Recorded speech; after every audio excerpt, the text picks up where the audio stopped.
ভিডিওটি দেখেন। আল্লাহ যদি কাউকে বাঁচাতে চান তাহলে এটা কেউ ঠেকিয়ে রাখতে পারে না। দেখেন এই উটটি কিন্তু অনেক দিন আগে দেখতে পাচ্ছেন এখানে গেঁথে গিয়েছিল। আপনাদের চোখটা যদি উটের উপরে যায় তাহলে আপনারা বুঝতে পারবেন এটা আসলে কতদিন আগে হতে পারে যে এই রকম অবস্থায় গেঁথে গিয়েছিল।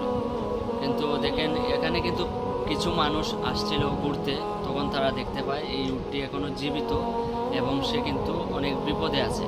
তখন তারা আরও কিছু মানুষকে নিয়ে আসে যাতে এটাকে এখান থেকে উদ্ধার করতে পারে। তো দেখেন ভাইগুলার প্রতিও দোয়া থাকবে, আসলে একটা ভালো কাজ করছেন সবাই মিলে। আর আপনারা ভিডিওটি অবশ্যই বেশি বেশি করে শেয়ার করে দেবেন, আসলে দেখিয়ে দেবেন মানুষকে যে আল্লাহ চাইলে কত কী করতে পারেন। দেখেন কি অবস্থায় উটটা এখানে অনেক দিন যাবত ধরে আটকে আছে। আর ভাইদেরকে অসংখ্য ধন্যবাদ। ভাইদের প্রতি আমাদের সবার দোয়া থাকবে, আসলে একটা ভালো কাজ করছেন।